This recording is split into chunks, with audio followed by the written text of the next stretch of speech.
Bueno, en primer lugar, muchas gracias a todos por estar aquí. Muchas gracias también a la organización por invitarnos y felicitarlos porque en esto de los archivos nunca había visto tanta gente interesada en mi vida. O sea que la cosa ha salido bien. Bueno, soy Iván Rosado, soy uno de los socios fundadores de la empresa Códice Gestión de la Información. La empresa Códice se funda en el año 2005 en Extremadura. Concretamente éramos dos antiguos alumnos de la Facultad de Biblioteconomía y Documentación. Ahora es el grado en Información y Documentación, pero bueno, viene a ser más o menos parecido. En aquel momento vimos que no había nada de este tipo en Extremadura, ninguna empresa de estas características, una empresa que ofertara servicios integrales de gestión, consultoría, digitalización documental. Y además, bueno, luego fuimos incorporando otro tipo de servicios como el desarrollo de software personalizado, software de gestión de archivos, de bibliotecas. Y bueno, pues casi 13 años después ya formamos un equipo. El equipo de Códice está formado prácticamente por documentalistas e informáticos. Por tanto, desde hace ya algunos años nos llevamos bien, nos entendemos, empezamos a hablar el mismo idioma, nos ha costado, pero bueno. Hoy yo os vengo a hablar un poco de qué pasa o cómo se autentican los documentos electrónicos, ¿vale? ¿Cuál es ese proceso que nosotros no vemos? Lo primero por donde he querido empezar es por definir un poco qué es un documento electrónico. Según la Ley 11/2007, el documento electrónico es información de cualquier tipo en forma electrónica, archivada en un soporte electrónico según un formato determinado y susceptible de identificación y tratamiento diferenciado.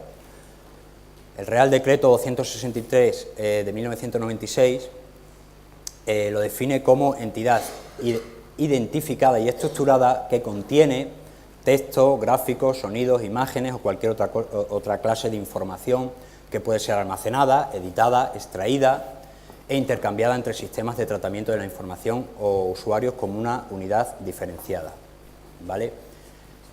Realmente, a la hora de gestionar, no hay tanta diferencia entre un archivo físico, un documento físico de los de toda la vida y un archivo electrónico.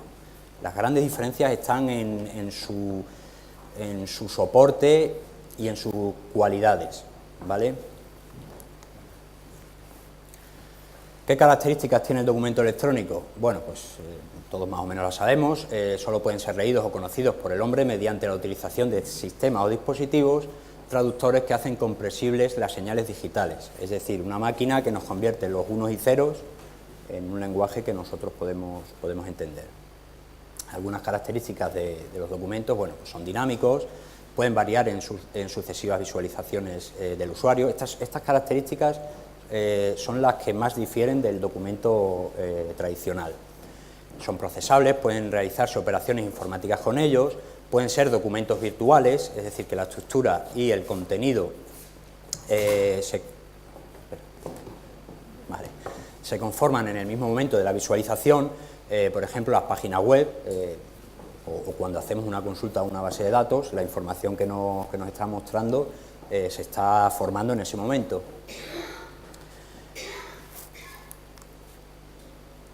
El documento digital que se visualiza puede ser el resultado de una combinación de campos de registro de bases de datos distintas que se presentan con una estructura adaptada a las necesidades por tipo de usuario, lo que antes os comentaba por ejemplo, cuando hacemos una consulta a una base de datos. Metadatos, esos que nos traen de cabeza, necesitan metadatos para ser gestionados y contextualizados, ¿vale? Si antes de un documento, un expediente, por ejemplo, teníamos una ficha en la que describíamos el contenido de ese expediente, como el expediente ahora mismo, el expediente electrónico, no lo tenemos físicamente, necesitamos unos metadatos, es decir, unos datos que nos hablen del contenido de ese expediente, ¿vale? Hay diferencias morfológicas, texto, imagen, audio y audiovisual, que condicionan tecnologías de gestión diversas. Para abrir un documento de Word no es lo mismo que para abrir un archivo en AVI o en MPG4. Pueden estar formados por diversos documentos adjuntos. El almacenamiento es distribuido, se pueden almacenar en espacios diversos, en el caso del cloud computing, es decir, un solo documento puede estar guardado en muchos sitios, ¿vale?, distintos. No os hablo de copias, sino el mismo documento, ¿vale?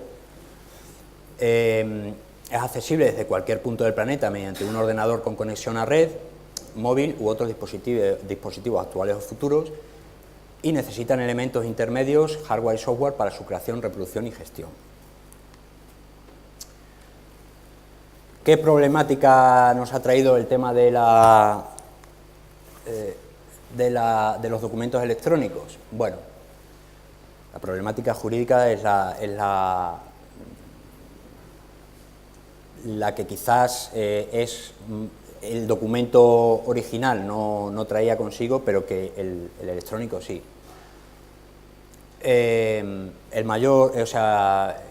Cada vez es mayor el número de actividades que realizamos en el mundo electrónico a través de Internet, y esto también se traslada a los sistemas de seguridad de este contexto. El principal problema es que no existe contacto directo entre las partes implicadas, ¿vale? Antes sí, ahora ya no nos vemos las caras. Por tanto, necesitamos un documento digital que ofrezca las mismas funcionalidades que los documentos físicos, con el plus de ofrecer garantías aún sin presencia física y que tengan valor probatorio en caso de intervención judicial. Todavía hay mucha gente que esto de las tecnologías les supone desconfianza, pero yo os aseguro que es muchísimo más fácil falsificar un documento analógico, de los de toda la vida, que un documento digital, ¿vale? Un documento digital necesitas tener unos conocimientos muy avanzados para poder falsificarlo. Sin embargo, antes, un documento físico es muchísimo más fácil imitar una firma, es más fácil imitar un sello de caucho, ¿vale?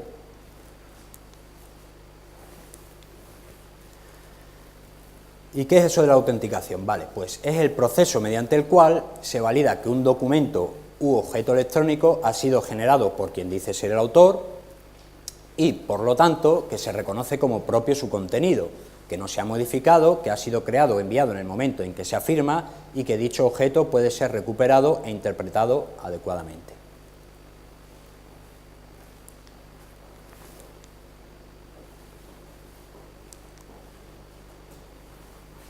Vale. Ahí. Dadas las características de los documentos electrónicos, pues el proceso de autenticación difiere bastante de lo que es autenticar un documento analógico, un documento tradicional.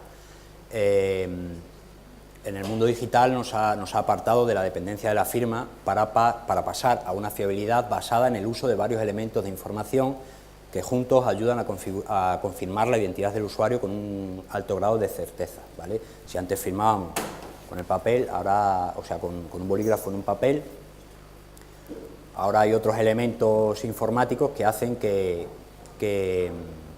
ese documento sea un documento auténtico.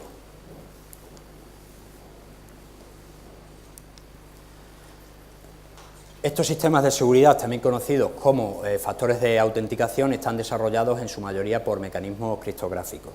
La criptografía es muy antigua, ya se usaba, los romanos ya usaban la criptografía, ahora se sigue usando, pero aplicada a los medios tecnológicos. Con la ayuda de estos elementos conseguimos comprobar en una comunicación la identidad del interlocutor, que es la autenticación, asegurarse de que solo obtendrá la información el usuario seleccionado, confidencialidad, asegurarse de que la información no ha sido modificada después de su envío, que es la integridad, y asegurarse de que el emisor no puede desdecirse de su propio mensaje, es decir, no puede repudiar, él no puede decir, no, ese mensaje no es mío. ¿Cuáles son los medios los métodos que se utilizan para autenticar un documento? se pueden clasificar en varios sistemas basados en algo conocido, como las contraseñas, típicas contraseñas que nosotros utilizamos cuando accedemos a nuestro correo electrónico, sistemas basados en algo poseído, como la tarjeta de identidad, la tarjeta inteligente, el DNI electrónico, aunque parece ser que el DNI electrónico ya no es tan seguro como se pensaba, o sistemas de dispositivos USB, que no sé si alguna vez los habéis utilizado, ¿vale? Unos USB que se conectan a la máquina en concreto, o sistemas que se basan en una característica física del usuario, verificación por voz, escritura, huellas, patrones oculares, ¿vale? Esto que vemos muchas veces en las películas, que arriman el ojo, pues algo así. Ya se va complicando un poquillo más la cosa. ¿Cuáles son los métodos la autenticación utiliza ciertos algoritmos criptográficos, en general, que se pueden clasificar en tres grandes familias. La simétrica o de clave secreta utiliza una sola clave para cifrar el mensaje original, como puede ser DES, bueno, estos son todos ejemplos, ¿vale?, de algoritmos de criptografía simétrica. Criptografía asimétrica o criptografía de clave pública, que utiliza dos claves, una para cifrar y otra para descifrar. En función del orden utilizado, proporciona unos servicios de seguridad u otros. Y aquí, bueno, pues os dejo algunos ejemplos. Y luego están los algoritmos hash o de resumen, que no precisa de ninguna clave para realizar el resumen. Algunas funciones son esas que podéis ver ahí. Los sistemas DSS, PGP, GPG, SSH, SSL y TLS, seguramente el SSL os suene más del tema de cuando accedemos a una página web, pues utilizan los algoritmos anteriores para proporcionar diferentes servicios seguros como cifrado avanzado de documentos, comunicación segura, etc. Criptografía de clave asimétrica. La criptografía de clave pública ofrece un método para el desarrollo de firmas digitales que permite al receptor de un mensaje verificar la autenticidad del origen de la información, así como verificar que dicha información no ha sido modificada desde que se ha generado. De este modo, la firma digital ofrece el soporte para la autenticación e integridad de los datos, así como para el no repudio en origen, ya que el originador de un mensaje firmado digitalmente no puede argumentar que no lo es, lo que antes os comentaba. El principal problema de los algoritmos de clave pública es su lentitud, que además crece con el tamaño del mensaje a cifrar. Para evitar este problema, la firma digital hace uso de funciones hash. Y ahora vamos a ver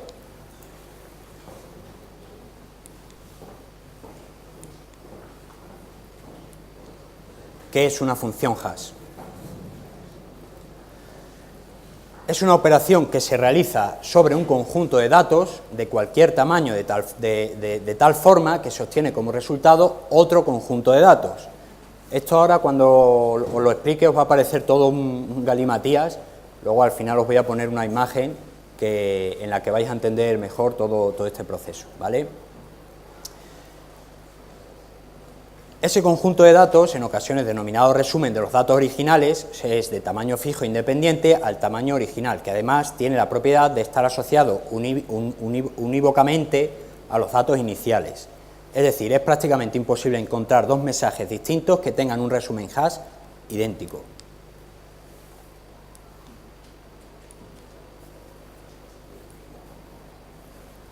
Y esto es lo que os comentaba, la función hash, ¿vale? A la izquierda tenemos lo que es un documento. A través de la función hash se genera otro documento resumen, ¿vale? Si en el documento el original, por así decirlo, está la frase el zorro, una vez que se le pasa la función hash, todo esto lo convierte en una serie de dígitos, ¿vale? Si la frase es el zorro que ría veloz por la verde pradera, nos crea un código con la misma longitud de caracteres, pero totalmente distinto. Y en la tercera opción, el zorro corría veloz por la seca pradera, fijaos que solamente hemos cambiado una palabra de la anterior, sin embargo nos ha generado un código totalmente distinto, ¿vale? Las principales aplicaciones de la función hash es identificar los ficheros de forma independiente de su nombre, verificar que un fichero no se ha visto modificado y almacenar y verificar contraseñas, de tal forma que la firma digital con hash quedaría de la siguiente manera. Lo mismo, luego os pongo una imagen y lo vais a entender mucho mejor. Primero, se genera el resumen a partir de la función hash. Se cifra el resumen con la clave privada del emisor, ente que firma el documento, para generar la firma digital del documento como tal. Se agrega la firma digital al documento original para generar el documento firmado. En el caso de que se quisiera transmitir cifrado, pues habría que cifrar el documento firmado de nuevo con la clave privada del emisor. Vamos a verlo. Ahí lo tenemos. Tenemos el documento original, ¿vale? Le pasamos la función hash, hace el resumen, ese que hemos visto, lo cifra, ¿vale? Y además ¿sí? Vale. Me he perdido ahora. El resumen se ha cifrado. Metemos la clave privada del emisor, o sea, si nosotros somos el emisor, metemos nuestra clave privada, se firma, ¿vale? Y al final tenemos el documento original con el documento firmado y con el documento firmado y el hash también firmado y cifrado. No sé si me habéis cogido un poco, ¿vale? Es que es complicado, pero bueno, que luego visto así en imagen se entiende bastante bien, ¿vale? Para que el emisor pueda verificar la firma del documento se realizan las siguientes operaciones. Se genera un nuevo, lo mismo, al final os pondré una imagen. Se genera un nuevo hash del documento, se extrae el documento original, se le aplica la función hash al documento original para generar el resumen, es decir, estamos invirtiendo el proceso anterior, se descifra el hash que viene como firma del documento, se extrae la firma, es decir, el resumen cifrado, se descifra la firma mediante la clave pública del emisor para generar el resumen original y se verifica que ambos hash son idénticos. Si ambos hash coinciden, se comprueba tanto la identidad del firmante como que el documento pues, no ha sido modificado con posterioridad a su firma.